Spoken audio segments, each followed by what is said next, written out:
I'm Alex Crevar. I am a journalist by trade. It's an honor to be here. Everybody says that, of course. But it's true. I've been working for a day when smaller communities could come together for something like this for nearly 30 years. I am a journalist. I'm a community tourism advocate. I'm also a route creator. I helped create the Via Nautica, which is the cycling route that goes through the 8 countries of the Western Balkans. I also worked to create, with the help of my team, the Slovenia Green routes, which are both hiking, thematic, and cycling routes. I also helped to create the Nautica, which is a cycle route that covers 5,000 kilometers and goes across 8 countries. But it's these last 2 titles that I think I'm most proud of, the community tourism advocate and the route creator. I'm most proud of those because those are real. 25 years ago, as a young travel writer working in the western half of the Balkan Peninsula, the former Yugoslavia, and in Albania, I had a different way of seeing things. And perhaps that's the reason for my interest in community-based tourism. I didn't go to New York City and start working for a big flashy magazine after university like many of my colleagues from my generation. Instead, I wanted to choose my own path, a different way. And what I found out was that doing things differently forces you, often with a lot less money, to get smart and to think on your feet. It forces you to do more with less. It forces you to innovate. Oftentimes, projects are celebrated because of all the money that they bring to something. But as we probably all know, the more money there is, the more money disappears. Often when you're working with a small group of smart and committed and creative people, you make sense of things when you have to. So, because you don't have the luxury of wasting money, as I did not, you end up learning how to focus. You learn fast. I could have worked for a big magazine, but that would have been way too easy and way too typical, and I tend to learn things the hard way. A freelancer for 30 years, I typically write for the New York Times and for National Geographic and a handful of other blah, blah publications. It really doesn't matter. You've been doing it for this long, you work for everyone. The key is what you bring to the situation. So again, while many of my generation moved to New York City, I moved to Sarajevo, Bosnia and Herzegovina the year after the war. But I didn't go there to cover the war. It's a huge point here. My situation in the former Yugoslavia was never about the war. I refused to write about it as if I was a foreigner who was there for it, because that would be shameful. I also refused to create a reality as a journalist, a visiting journalist, that becomes the reality for that place forevermore. It was the beginning of my relationship with community-based tourism. Let the people of the places describe and own their own narrative. Part of that was to do something different when I moved to Sarajevo. Part of it was because I couldn't imagine playing the same tired set of rules while waiting to hop step by step up the corporate magazine ladder. We're not here for very long. If we waste a lot of time with bullshit, that's what your life becomes, is you're trying to figure out how to impress something that's not you. So I am glad that I followed my instincts and decided to live life. I prefer the role of the underdog. I always have. I prefer to be a fighter. The fact that we're all here today is no coincidence. In the old days, only some places could afford to market themselves for travelers or to be in magazines. The difference today is that the travel industry and travelers have evolved. They want more. They want real experiences. They want the deeper layer, to quote Boris.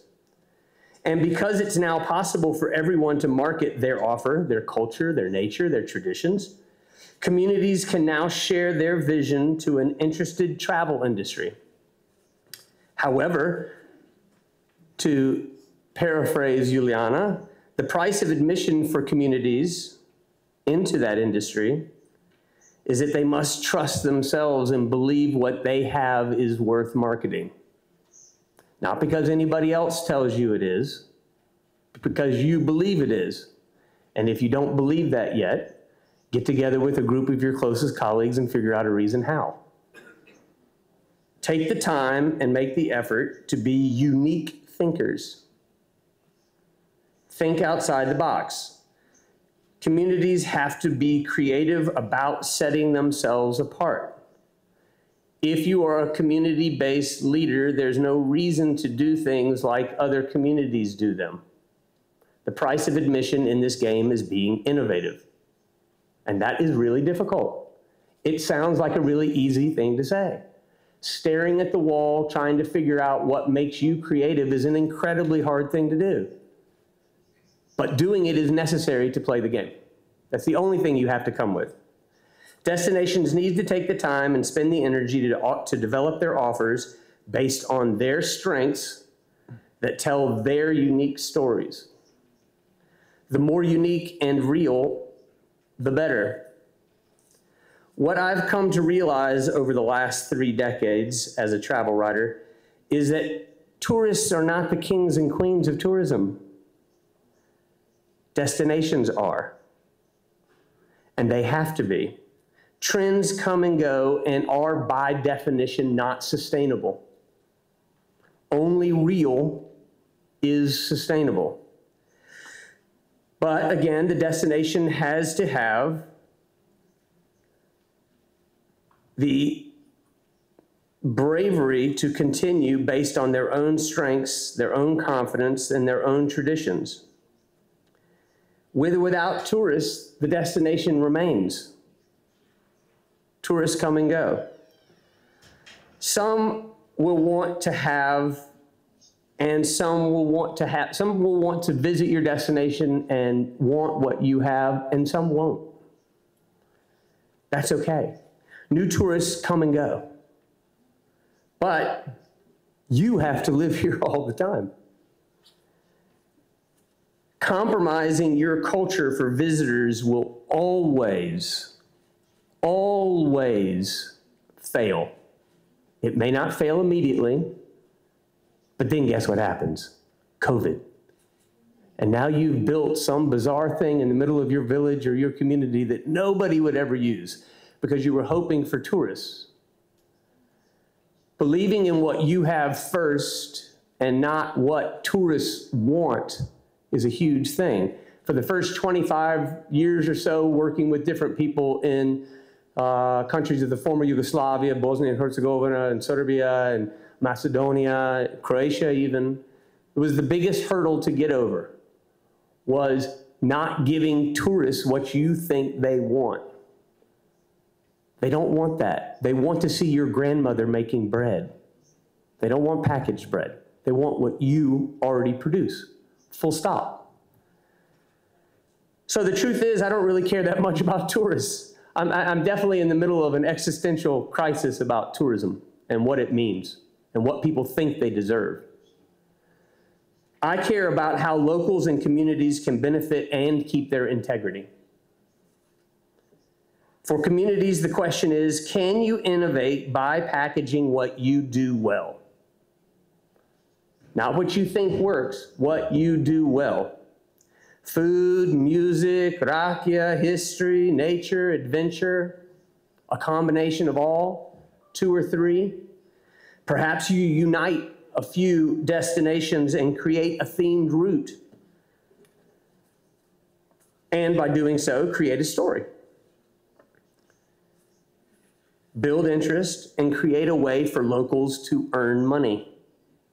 I don't want to sound too American about this, but earning money is a big part of this. It's not that it has to be the only part of it. It shouldn't be the inspirational part of it. But making money to make it worth your while is a big part of this. So again, nothing comes for free. The price is confidence in your belief in your perfect imperfections, right? Your destination is the most perfect destination that's ever existed because it's the only one of its sort, period, full stop. You may see all the imperfections, but that collection of imperfections is who you are, and it's perfect exactly like it is. I know this sounds very American and very pep talky, but the fact of the matter is your belief in yourself is the truth, especially when we're talking about community tourism. By definition, there has never been a destination more perfect than yours. Believe that what your community has is special, and understanding that some will see that and some will not. Either way, you have to be true to yourself first. Understand that you already possess everything you will ever need to succeed. It was given to you by your grandparents and their grandparents and their grandparents. For centuries, your ancestors have been earning you the right to use what you have already. It was also a gift from the land. It was a gift from your history. And it's also a gift that you also now see the value. You get to a place where you're no longer worried that what your family had or what your destination had wasn't good enough, and you get to the place where you realize it's everything that I will ever need for this. For the last 15 years, I've been creating routes. Many were selected as best in the world by New York Times and National Geographic and CNN and Lonely Planet and blah, blah, blah. But that's not the reason that I did it. The reason I did those things is because I believe routes are a great form of community-based bonding. The Via Donatica, the Slovenia Green routes, the Transdonatica, we'll talk about these tomorrow at the workshop, talk about the different aspects of the business and promotion part of it. But the reason I like the routes is because the best routes are just like good stories. And it's also important from a community-based tourism perspective to think this way. Easy to understand, easy to explain, communities work together, they share the burden of marketing. It's hard for a small community to do it on their own, significantly less hard for 8 to do it together. And they work for all and without ego.